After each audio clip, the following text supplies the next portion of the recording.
I remember a story that Swami tells of his life with Paramahansa Yogananda. There was a young man in the ashram who asked Master, will I fall away from the spiritual path, ever fall away from the spiritual path?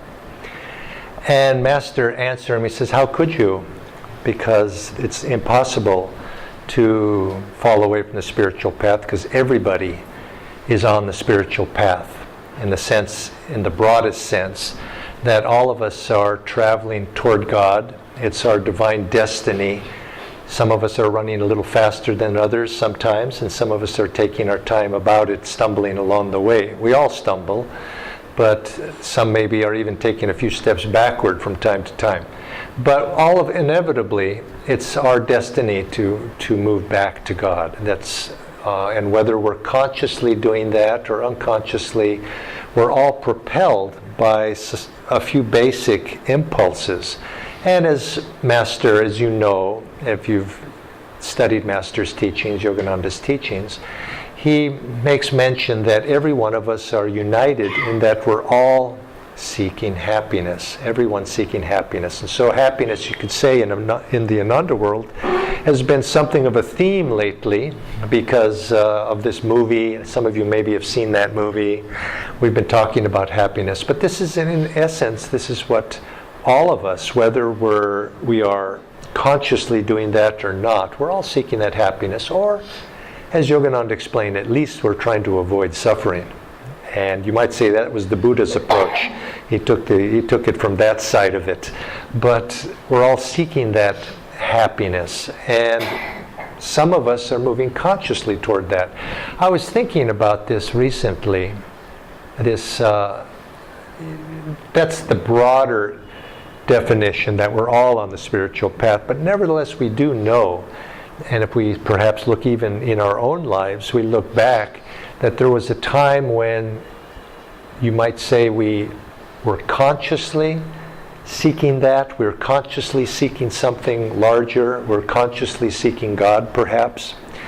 And there were times when we were young, when we weren't. It was somewhat of an unconscious struggling and groping, trying to find our way in life, until ultimately we reached some point in our lives when we decided, I want something more than this, and we consciously entered into a spiritual quest. Now, perhaps some people are graced to be able to do that from a very youngest age, but many of us, it takes us a bit of time and going through various circumstances where we come to that realization that there's something more in life that we're all of us seeking. And we, in that sense of being on the spiritual path consciously, we look around and we see that the numbers of people who are actually doing something consciously, trying to find God, trying to improve their lives, the numbers start to get a little bit smaller. Because most people, as Adi Shankara said, he says, the youth is busy with play, the child is busy with play, the youth is busy with romance, the adult is busy with career and job and livelihood, raising family. The old person is busy with sickness and health. Who has time for God? Nobody has time for God. And you see this, that everybody has other things that are priority. But then the time comes that we begin to see that I have to change those priorities. But when we look at it that way, we see that the numbers are much less. Well, I was reminded of this morning when we went to see the temple over at Mylapore, and I saw the people, the devotees coming there, and I thought, these devotees, they're devout.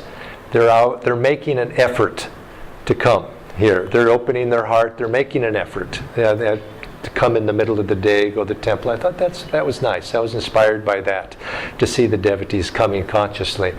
And it reminded me, the next step in my thinking of seeing that, I realized that last week, I was in Bangalore last week, and we did a retreat outside the city at a little retreat facility there. We had a group of us went there, and we did a retreat on the topic of making positive changes in your life.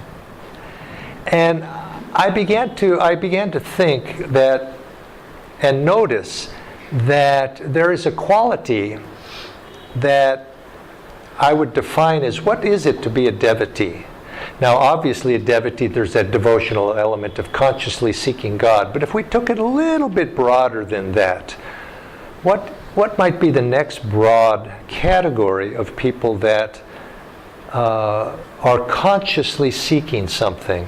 And I realized in giving that workshop last week that you could say that a devotee, whether they're religious or non-religious, are those people who are consciously trying to make a positive change in their life. Now, you think maybe everybody's doing that, but it's not so. It's not so, not so at all. Not everybody is trying to make, and I'm saying positive change. Now, that word positive change is important. Trying to make a positive change, trying to do something better, trying to uplift themselves, trying to see the need within themselves that I'm dissatisfied with where I am right now and I could do better. I want something more.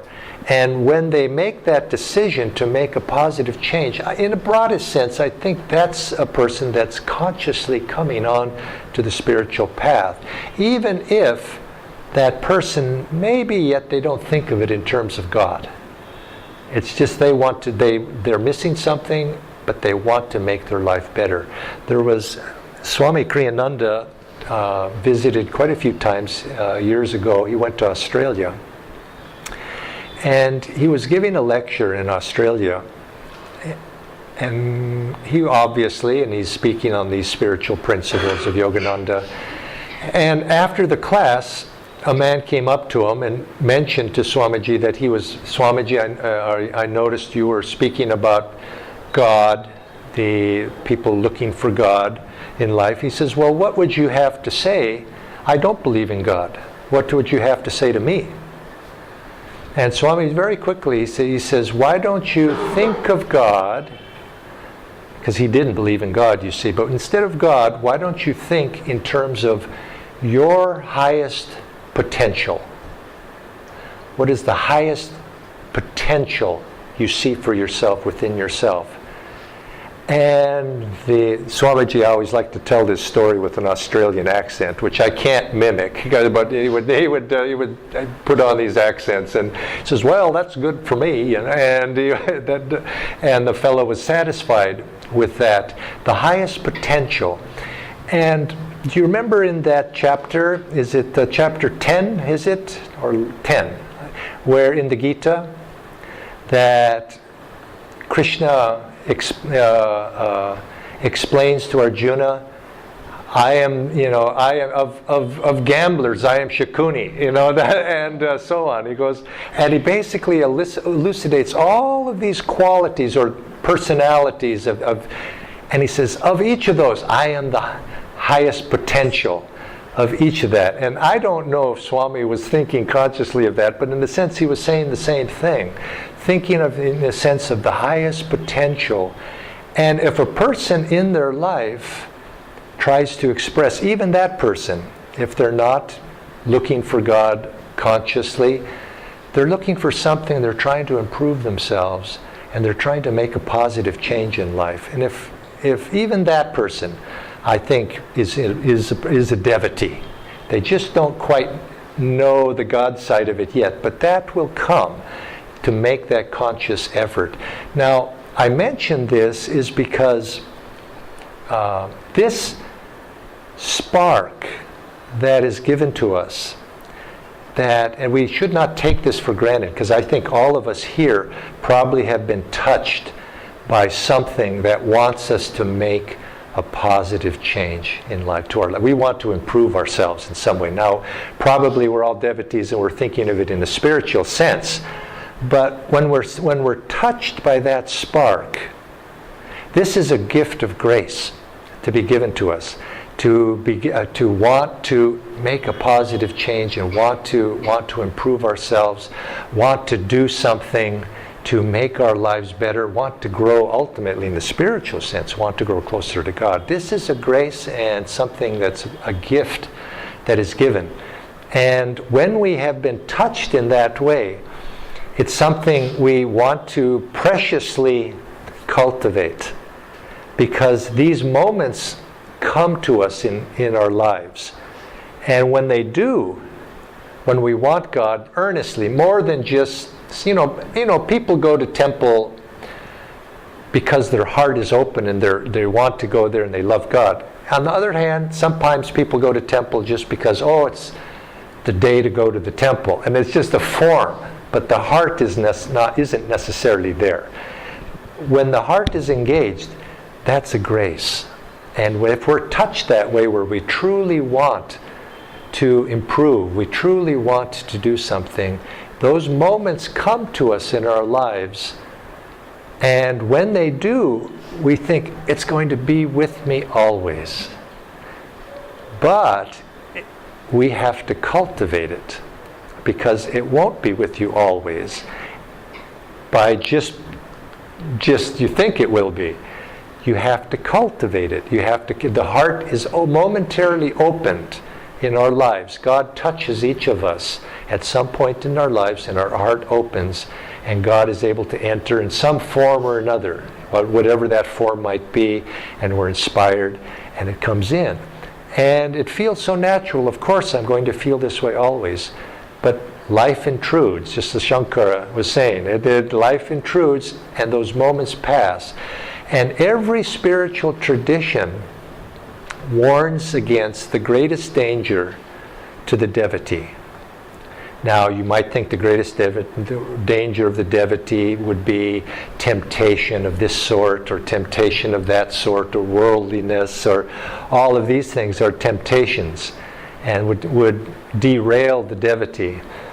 But it's really not. Those aren't the big temptations. The enemy of the devotee is spiritual indifference.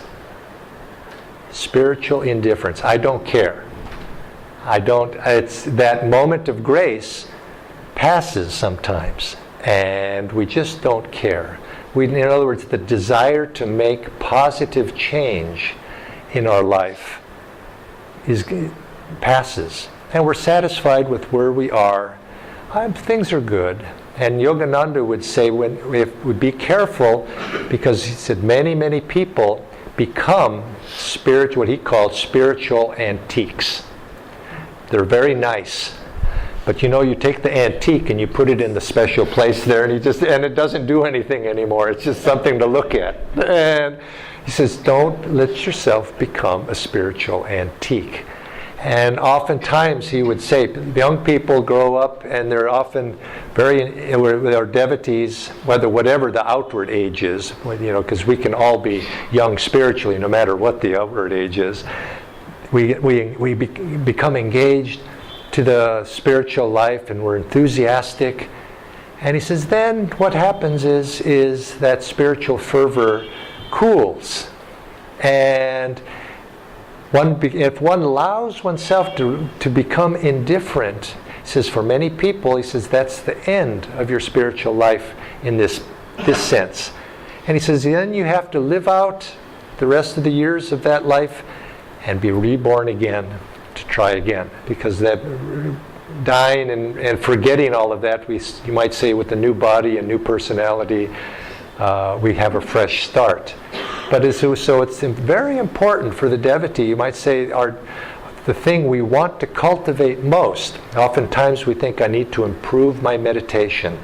I need to improve my sadhana. I need to improve, which is true. Well, we do need to do these things. But the real thing we want to cultivate is that desire for God. Or certainly if you're an atheist and you're not thinking in God's terms, that desire to better yourself, improve yourself. Because, in certain ways, a person may not believe in God, but they can be a great devotee, and sometimes more than the one that does believe in God but doesn't do anything, because they're standing still. They're satisfied, and life for them is just living out the rest of their years. But that atheist maybe wants to improve themselves, and sooner or later they'll figure it out. The God will touch them in some way. So we want to cultivate. It's that desire for God, since we do have that spiritual side to us already, keep that alive. That's the most important thing. And whether we meditate 5 minutes or 5 hours, those things will fluctuate in our spiritual life. As we go through it, periods of our life will be when we are doing great in one way in our practices, and then other times some things will intrude. But if we keep that fire alive, we'll see that then ultimately that's the important thing. I remember when I first came on to this spiritual path, meeting Swami Kriyananda and reading the autobiography of a yogi. It's many years ago. I read the autobiography of a yogi, and perhaps it was like many of your experience. You recognized something. I read that book, and it was as if I had met somebody I already knew. It was very familiar to me. And many people have reported that, as it seemed very familiar to them. And so I was very enthusiastic, and it was as if a doorway had opened up for me. And I remember I was young at that time, in my early 20s, and I was very enthusiastic. I wanted to make a positive change in my life. That's where I was, but I didn't know in what way. But I did want that. I wanted to make a positive change. And I think that's where we start as devotees, wanting to do that, something positive for ourselves, make it better. And not knowing how, of course, was the difficult part. But I read that book, and very interestingly, I had no acquaintance with Paramahansa Yogananda before that.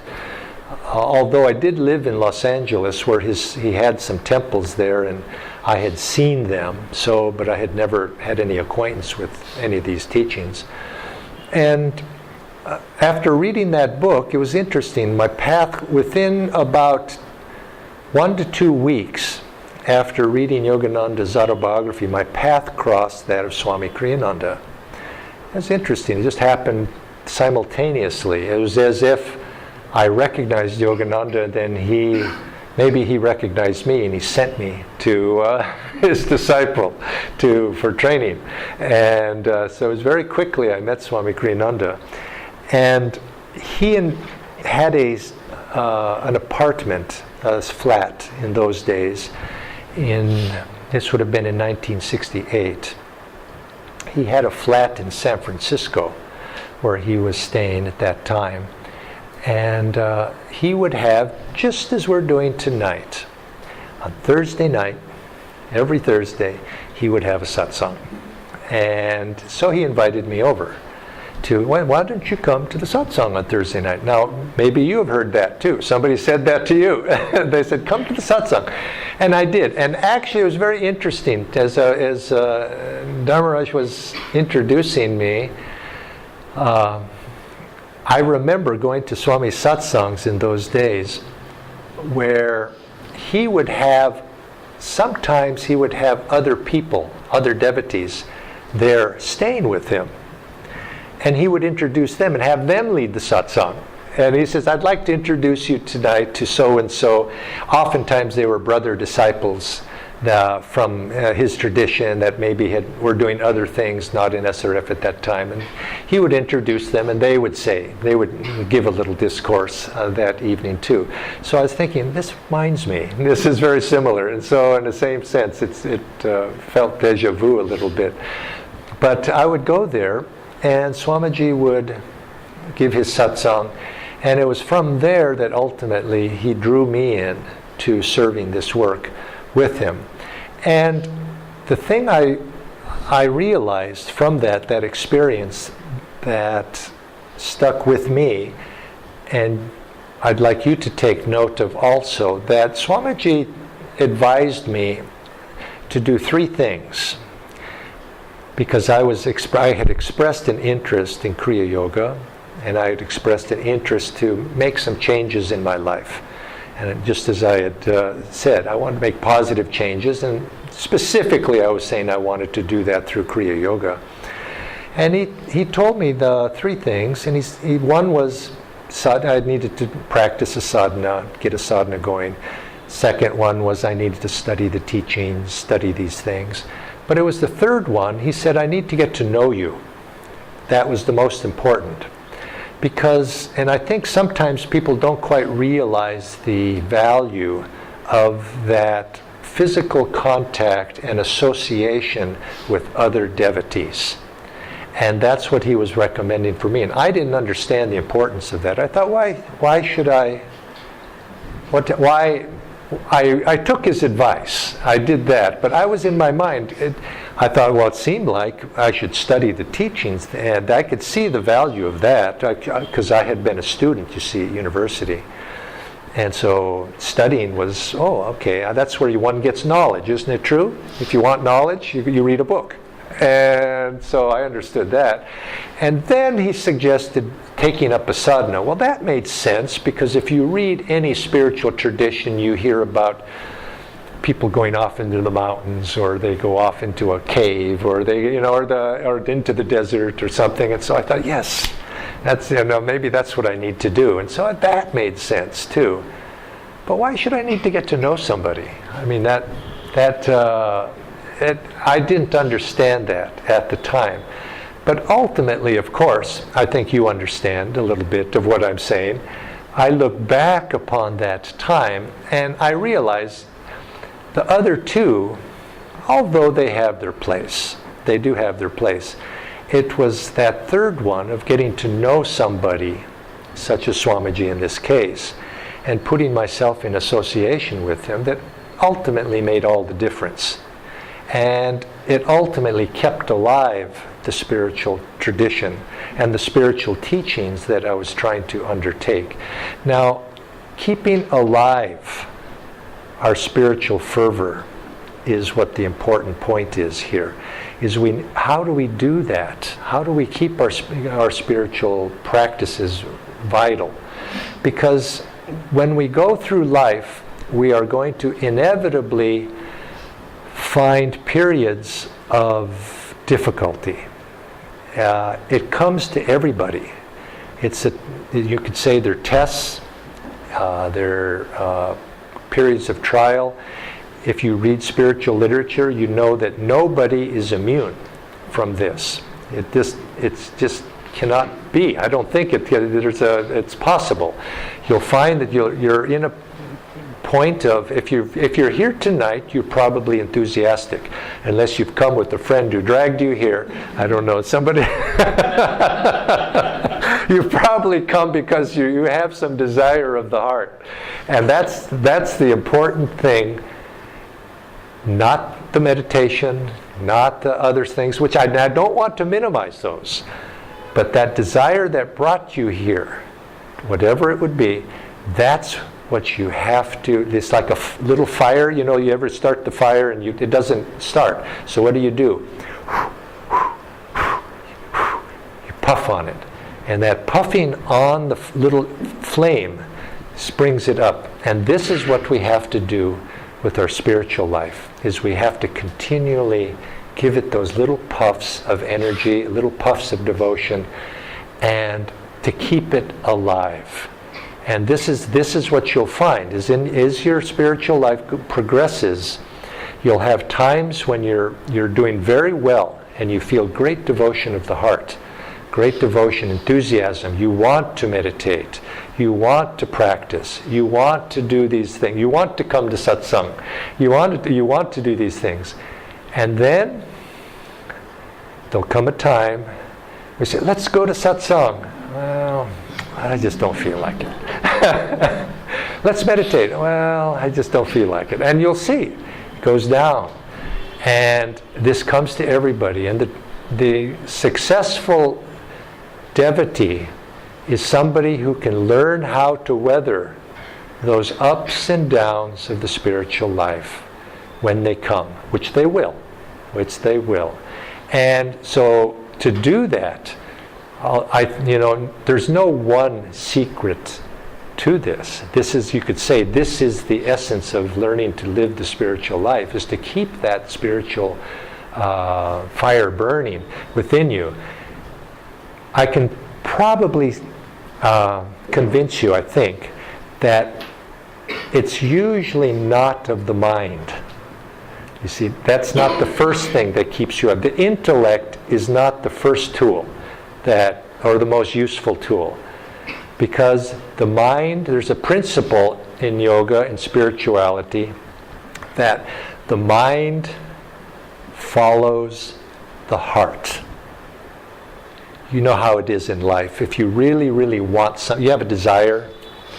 If you want, I just really want that new, dress, shirt, washing machine, whatever it might be. You really want it. You're going to find all the reasons why, of course, it makes perfectly good sense to do that. But so whatever it is, if you have a desire for anything, you're going to rationalize it and make it perfectly logical thing that's what you want to do. Or if you don't like somebody, you're going to find all the reasons why that person's not a very good person, and they just, you need to disassociate yourself. Whatever it might be, the mind follows the heart.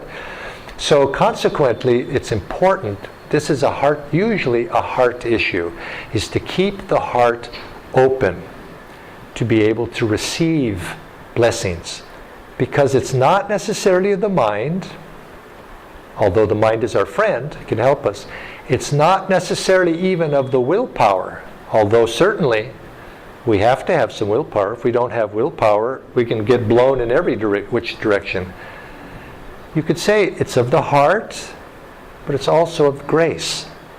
It's grace. There's a certain element of grace. And grace is also something that we can invite into our life. We invite grace into our life by keeping our heart open. Keeping our heart open and keeping ourselves in tune with our spiritual grace or the spiritual blessings that come to us. Now, one of the best tools for this, of course, is, as Paramahansa Yogananda would say to his disciples when he was in Mount Washington in Los Angeles, where he had his ashrams, he would go out into the public, and often he would give spiritual discourse.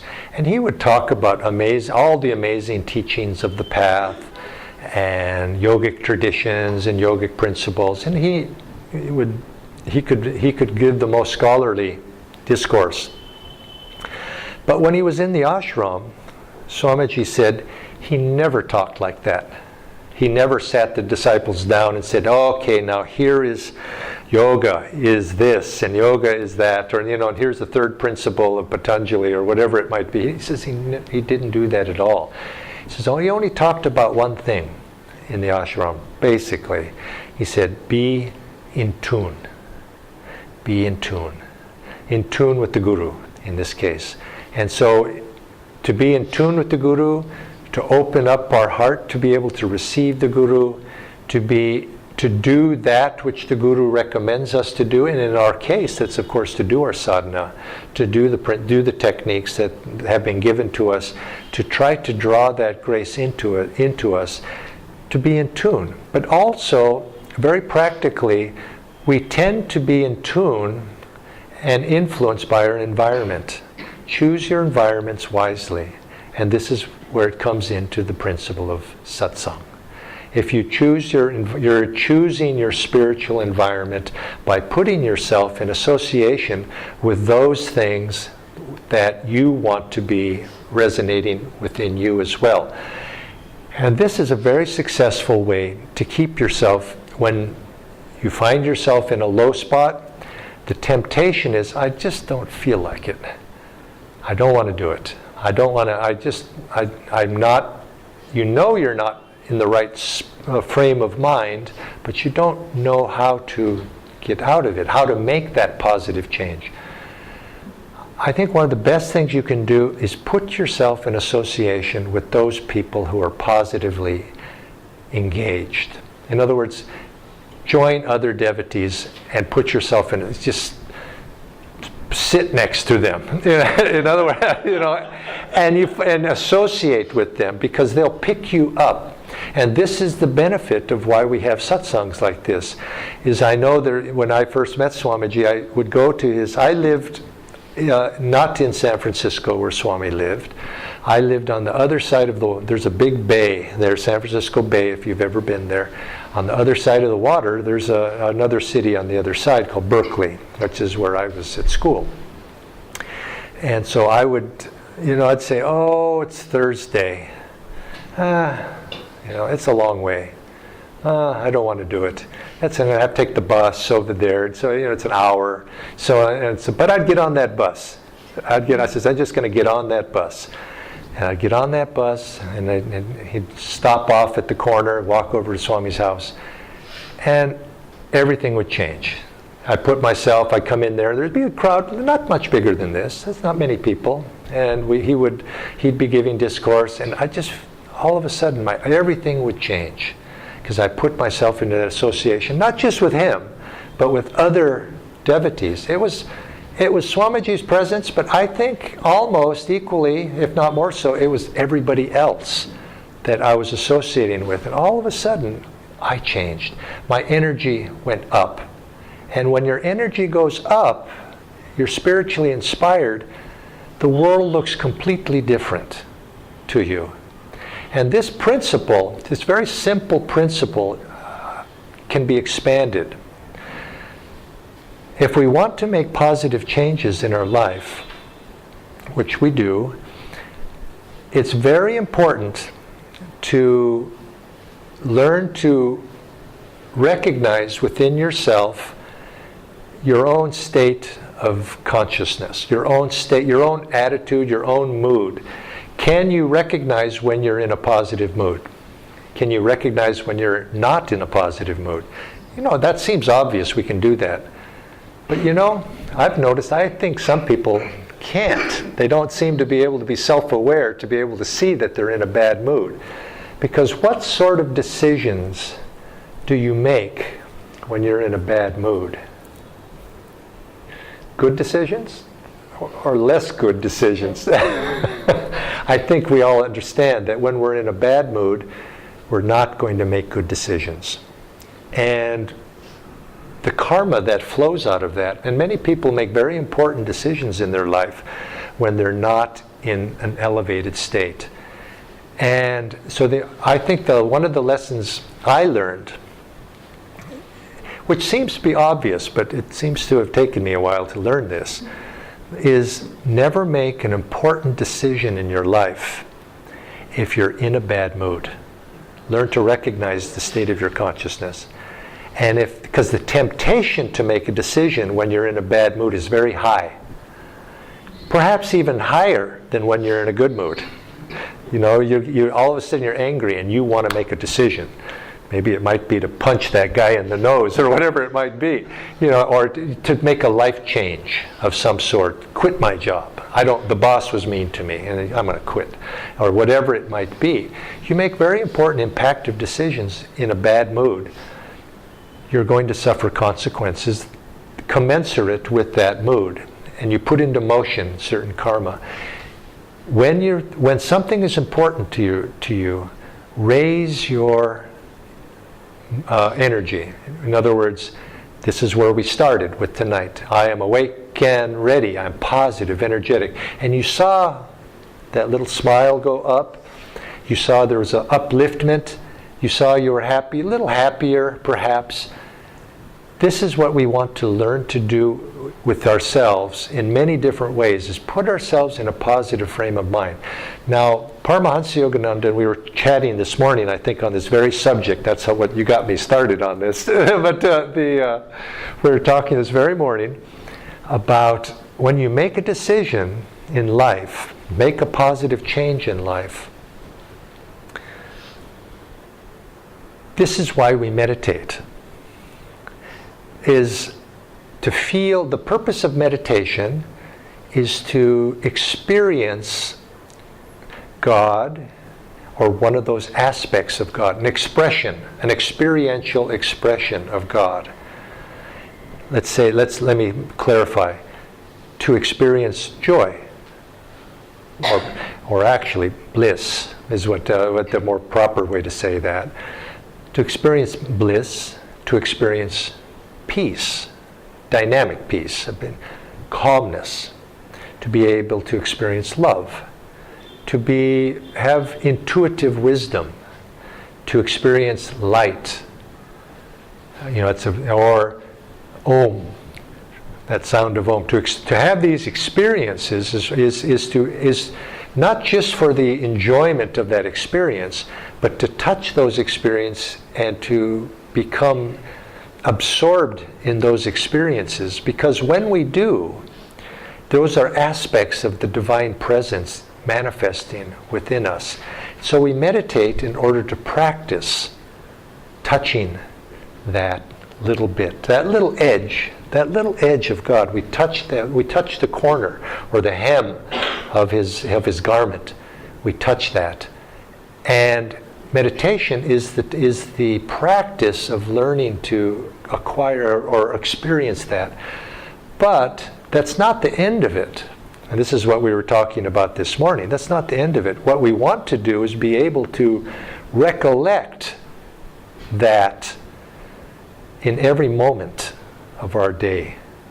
We want to be, and if it slips a little bit, we want to at least have it subconsciously below the surface, so that we can bring it up to the conscious mind at any moment to say and put ourselves into that state.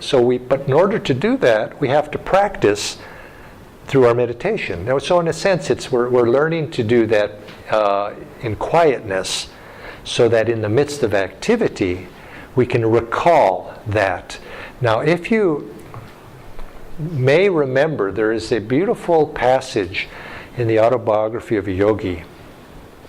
Well, at least I found this perhaps one of the most inspiring little sections of the autobiography, because it clarified this for me very, very nicely.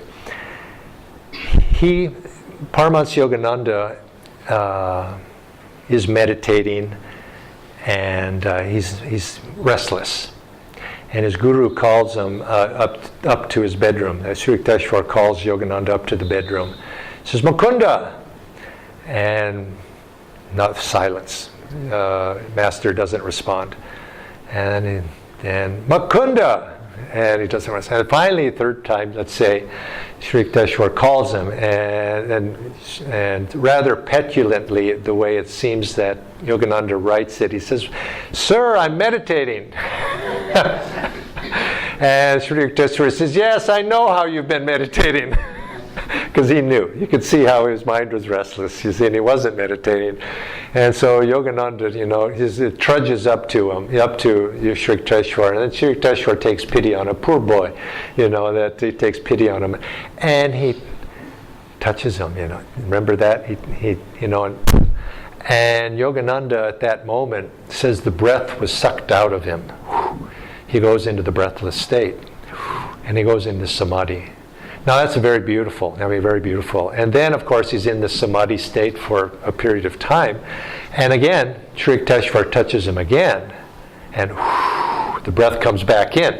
You see, now that's something that that state is when the breath goes away. Now, there's an association. I'm getting sidetracked into a little philosophy here, but I mention it. That state is associated with breathlessness. Okay? Now, breath itself is associated, I don't know if the philosophical teaching is the breath is associated with this worldly state. Now, why is that? It's the breath is associated with ego. Ego consciousness is to see the world in duality. Cosmic vision is to see the world in unity, Dvaita versus Advaita, and so consequently, when that breath disappears, that's, you might say, then that cosmic vision comes, because you transcend. He's transcending ego. Well, anyway, so the breath goes out, the breath comes back in, and then what does Master do? Anybody remembered what happens next? Now you can't answer. what happens? What's the first thing that happens after he comes back to regular consciousness? What does Sri Yukteswar give to Yogananda? He says, "Come, let's sweep the." Exactly. Remember, good. He got it. He hands him a broom. He says, "Let's sweep the hall, or let's sweep the floor." And just he's come out of this state, and he sweeps the floor. In other words, now there's a message there, of course. You see the message. He's in this exalted state, but yet now he's in this state. So he has to do the mundane. Ultimately, you have to bring that consciousness into everyday life as well. It's not God is here and everything else is there. It's ultimately God is in everything, and we have to be able to bring those two together. So that story goes, but then if you read the autobiography a little bit after that, Master goes up to his guru and he says to him, "God, when will I meet God?" And Sri Yukteswar laughs at him a little bit. He says, "Well, you weren't expecting some elderly gentleman with a white beard, you weren't expecting that." And he says, "No." And then he explains to him, he says, "Your ever-deepening perception and experience of joy is you're touching God in that pure joy." And it goes on in that vein.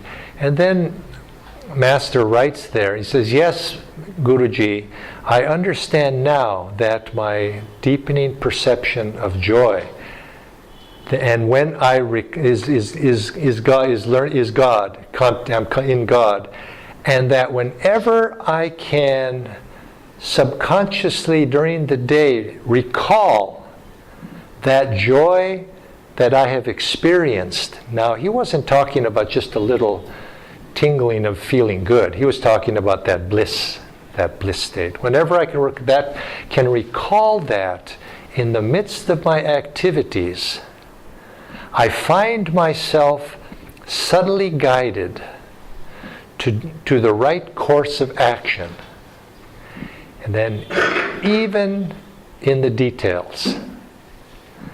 So if we want to act in this world appropriately, we can be guided when we put ourselves into that joy. We uplift ourselves into that joy, and when we're talking more than being mildly happy, of course, but any positive direction is good.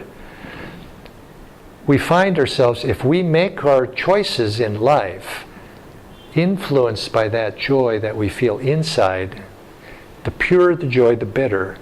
The more we will be in tune with divine will, because joy is an aspect of the divine, and we will be acting in divine will, and somehow life will turn out right for us. So when we go through our daily life, if we can act in joy, act in that consciousness, in the joy, that peace, that divine calmness, in the light, if we can see the light, if we can hear the sound. Some of you are practicing the Om technique. If that sound can come to you, if you can recall that sound of Om at will. Remember what Master said to Dr. Lewis? He says, when you learn to be able to recall, in his case, the light of the spiritual eye, if you're ever in trouble, put yourself into Om vibration, and you will be protected, even in the details. And so even in that story of him being out on the ocean with the boat about to capsize, he just he saw the big light of Om, and he just looked into that, and he was saved. And so this is how we want to make the decisions that we follow in life, is contact that God, that aspect to the highest level that we're capable of, whatever it is, and we're likely to make a better decision, acting in that, making those positive choices in life. And so I came to understand and that in associating with Swamiji, I noticed that whenever I would go to satsang, put myself in his presence, but even not his presence, sometimes just the presence of other devotees, somehow I didn't want to go, but I got there, I sort of dragged myself there, and okay, I'm going to go. I felt better. And then all of a sudden, that which looked dark now was light. And I began to think, oh, life's not so bad. And then things are going better. And then somehow things started to work well. And I think this is what all of us want to do. So if, just to sum up, I'd like to give you a chance to ask a few questions. Our job is to keep our hearts open as devotees. Keep that desire to uplift the consciousness. Keep that desire strong. If we can always remember to keep our heart open, to be wanting to live to our highest potential, or ultimately we want God. If we can keep that heart open to receive that, that's our real task, because God will reach down. And if we're disciples, what we're doing is keeping our hearts open to the grace of the Guru. It's the Guru's job to help us. It's the Guru's job to protect us. Yogananda said that if, for those devotees who sincerely try to the end of their life to live to their highest potential, to be devotees to the best that they can, even though we don't succeed maybe to what our highest hopes might be, but if we dedicate ourselves, are loyal to the end, and try to the end, and don't allow ourselves to fall into that trap of spiritual indifference. If we always want God to come to us, at the end of the life, when our time comes, which it will for all of us, when that time comes, he said, he or one of the other masters would be there to usher us into the astral world, into the next world. He says, this is the divine promise that is made to all devotees, that somebody, one of the masters, will be there to usher us across that portal. So, whatever it can do, keep that devotion, that spiritual fire alive, and keep puffing on it. And there will be times when you can't do much more. It's like, if any of you have been on a sailboat, a little sailboat, sometimes the waves are very rough, sometimes the wind is blowing very strong, and really all you can do is hold on and keep your hand on the rudder and just do your best. You can't really do much more. But then the winds pass. And when they do, then when the winds pass, then you put the sail up and you start going. So just hang on, even if you find those times that are rough. And you'll find that they'll pass. They'll pass. And if you stay true to your path, true to the Guru, he'll be there to help you when the sun comes out. And even in the darkness too. Many blessings to all of you.